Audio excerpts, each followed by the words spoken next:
Okay, off rip, you guys. I'm gonna say that my last one was playful, but this one, you're gonna kind of feel bad for Zuko. Now, this is gonna only have 3 to 4 parts. Why? Because I absolutely love only giving extreme, well, maybe good what ifs, 3 to 4 parts because whenever I do try to continue it past 3 to 4 parts, I never get any views and or subscriptions from it. So I'ma just all around stop with the whole you know doing 5 to 6 what ifs for it because if it's not going well for me, why should I keep on doing it? No. Azuka as a young child was pronounced as quirkless, which made people either hate him or made people bully him because they all saw him as useless and they all kind of hated him because he didn't do anything for the world. Now, quirkless people inside of this would if they could die, they could be tortured, they could be raped, anything could happen to them. And people could know that it's a straight fact and people wouldn't care. Why? Because they hated them. Now, uh, Izuku would go to school and he would meet this girl. Let's call her,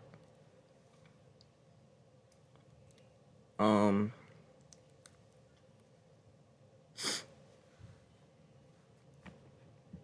Elise. Elise. Yeah, Elise. Let's call her Elise. Now she comes from, where do I want her to come from? You know what? Fuck it. She comes from Italy. Now, she basically says inside of a very squeaky, cute voice, I don't, I don't like how people treat you. And to be honest, I think you're kind of cool and smart. And you don't look like you're weak. But you decide to not use it against people. She then holds out her hands and then she says, do you want to date? Now, Azuku at first finds this as a trap, but then he really thinks about it. Why would she try to trap me? For no reason.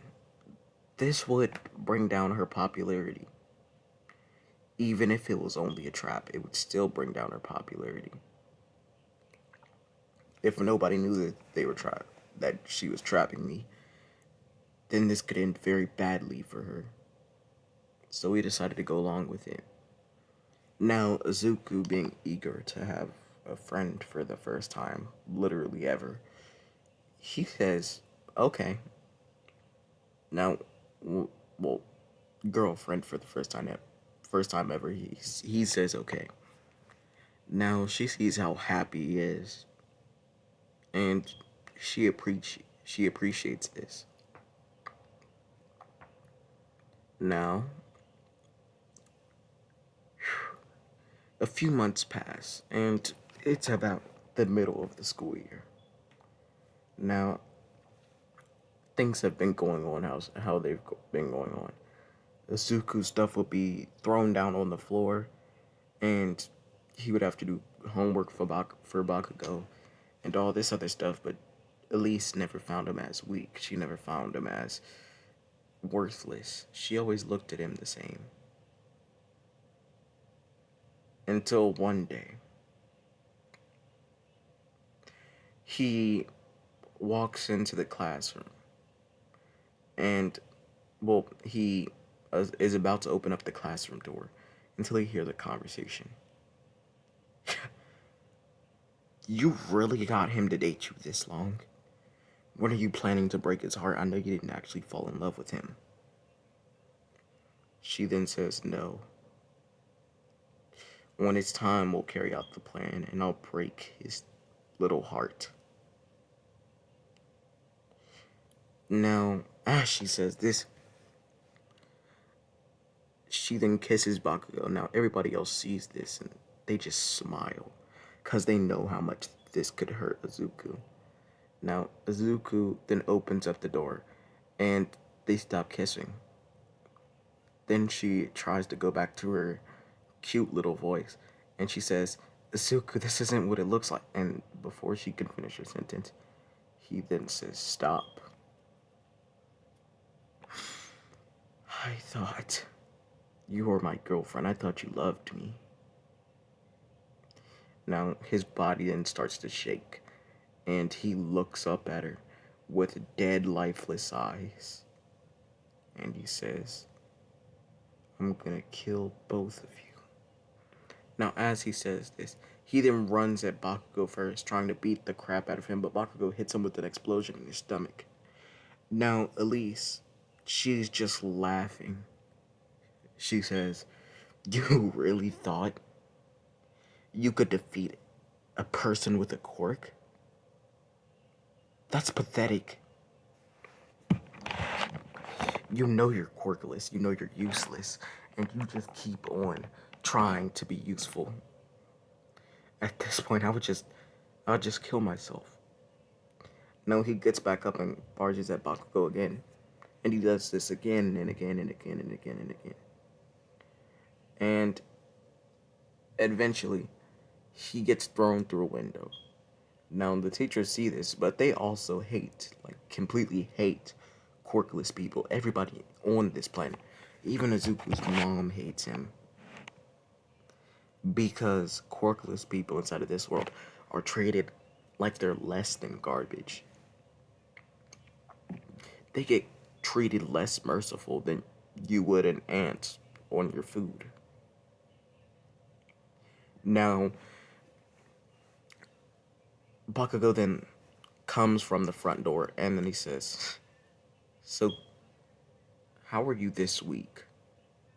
You have muscles, but you can't even reach me. Now he keeps on trying and trying and trying. And as he keeps on trying, he's getting pushed back and back and back and back and back. Until Izuku's plan was to run away.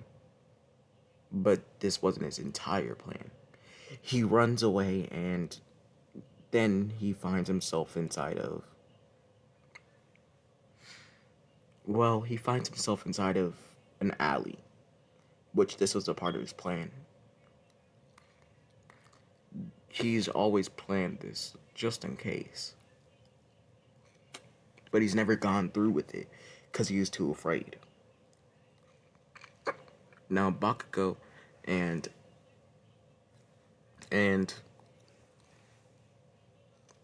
sorry, I have to take my allergy pills. But basically, Bakugo and Elise come running after him. Now, as they do, Bakugo turns the corner and hits Izuku. And then Izuku hits Bakugo in the face with a metal rail. He then starts laughing. And then Elise, she gets a huge, just angry expression on her face. Her quirk is telekinesis. She then pins him against the wall and then shoves she shoves all the little screws inside of one trash can into both of his arms. This makes Izuku scream out in pain. Again, people hate quirkless people inside of this what if. If they could, they just create a virus that could only go after quirkless people to destroy them. Even for newborn babies, they do this. And the mothers wouldn't have a problem with this. Actually, they'd see this as a sign from God that they would have good luck. Now, after, this happens, Bakugo then gets back up. And then he sees Izuku and he starts smiling.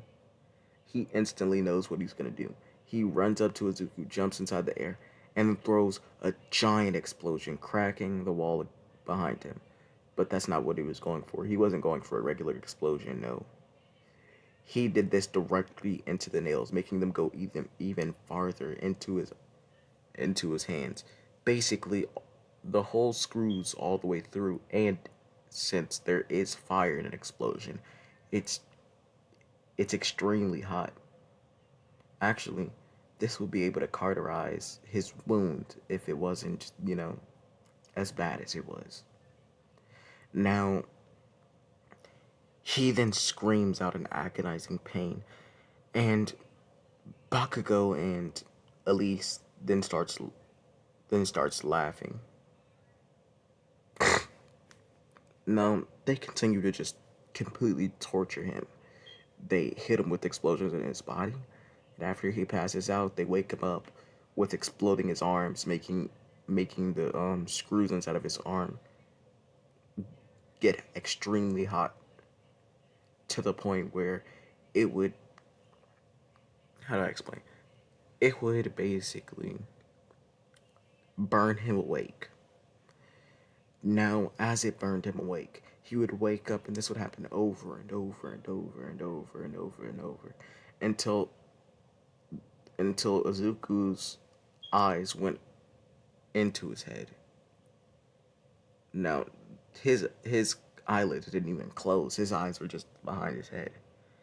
Now, Bakugo then does this one more time, and he doesn't wake up. So then he does this again, and he still doesn't wake up. Bakugo then checks Izuku's pulse, and then he says, "Damn it, he's dead." Now, Elise is like, "What? I was gonna become a hero. We cannot let this on our record, even if nobody would care. This would make a bad impression if in the future people actually started caring for quirkless people." Now, Bakugo then said, "I agree. I don't really care what people think about me, but if I have a murder onto my suit on my hero case, they might never re- recruit me to be a hero, even if it was a quirkless person." They then say, "Okay, let's go and hide his body." Now they pick up Izuku and they start carrying him somewhere. Now skip to Izuku. Izuku, since he did try to kill them, he didn't make it into heaven. He actually went straight to hell. Even though they were evil, killing is still a sin, and hurting another human is still a sin, which basically overruled every other thing inside of life. Now he's sent straight to hell, and as he is sent there, he then sees this giant figure above his head, and he looks up to see its face. Now, as he does, this thing has giant claws. It looks terrifying. It's definitely bigger than a skyscraper, but it, for some reason, isn't and is scary. He can tell the creature doesn't want to hurt him. If it wanted to, it could kill him 100 times over, but for some reason, it doesn't want to hurt him. Now, he then asks the man what he wants, and the man then says, "Child, your will is strong. So is your physical body. I want to give you power. The power to get revenge. But to do this, you'll have to join my army. Or a group, you can call it." Now, he's confused at first, and then he says, "What is this group?" And then The giant man then says, "You can call it the Ten Commandments," which Izuku has heard this name before. He then remembers back to class, since he's extremely smart, and he remembers the Ten Commandments were a bunch of sins. They weren't technically people per se, they were demons. The demons that all humans face. Now, I'm not gonna name all those bitches because, my nigga, I haven't got to that shit yet. I have not gotten to that shit yet. I ain't even gonna hold you. But basically, I remember one was truth, one was wrath, I think one was gluttony, I think. Yeah, I'm pretty sure one was gluttony, truth, wrath, and there was about a few more. Now, the man then says, "You're not as strong as you could be right now. My commandments on earth, well, a different time period of earth, they've been defeated. Bring others to me. Remake the Ten Commandments. The commandment that I give you is wrath." Now, as he says wrath, it echoes through his head. Wrath, wrath, wrath, wrath, wrath, wrath, wrath, going on and on and on and on and on throughout his head. He then says, "I shall be the leader of the Ten Commandments. I shall be the commandment of wrath, the leader of the Ten Commandments." He then says, "So how am I supposed to basically get them to agree to this or force them to get this mark? I don't even know how to get here. All I know is that I died." Then he thinks about it. He died. He then grins with an evil grin. He then says, "Oh, this should be fun." Now, the the Demon King then touches his head with his claws, and he's sent back to Earth. Now, he hasn't opened his eyes, but they're digging a hole. Now, as they're digging this hole, Eliz is basically saying, "What if someone finds him?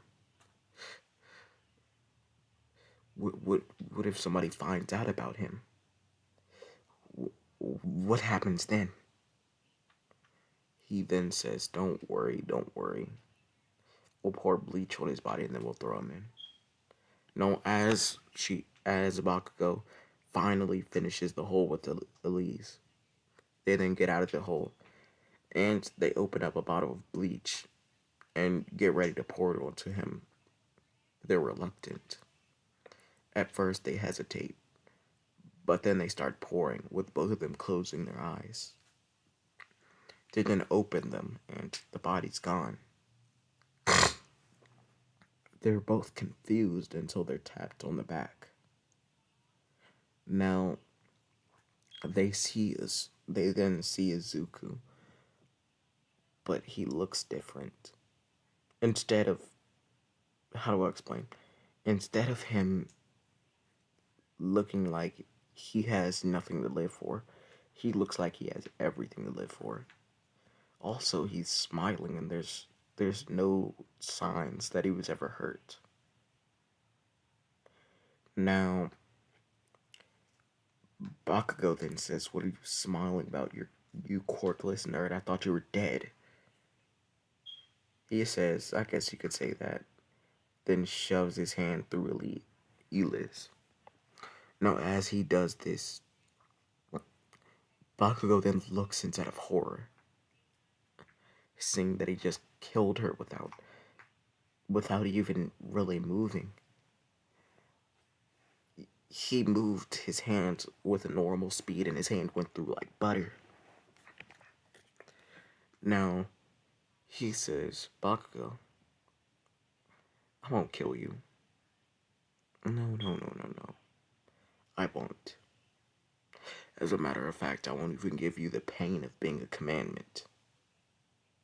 I'll only injure you to the point where you may or may not be able to walk for the rest of your life. He's confused until he shoves his hand straight through it. But he doesn't shove his hand into near his heart, no. He shoves his hand at the lower part of his body, going directly through his spine. He then, like, basically sticks his hand back out. He then says, if you tell anybody what happened to you today, I will visit you inside the hospital, no matter how much security they have around you. You won't be able to come. You won't be able to get away from me. Because I am the commandment of wrath. I am the reincarnation of Meliodas. I am.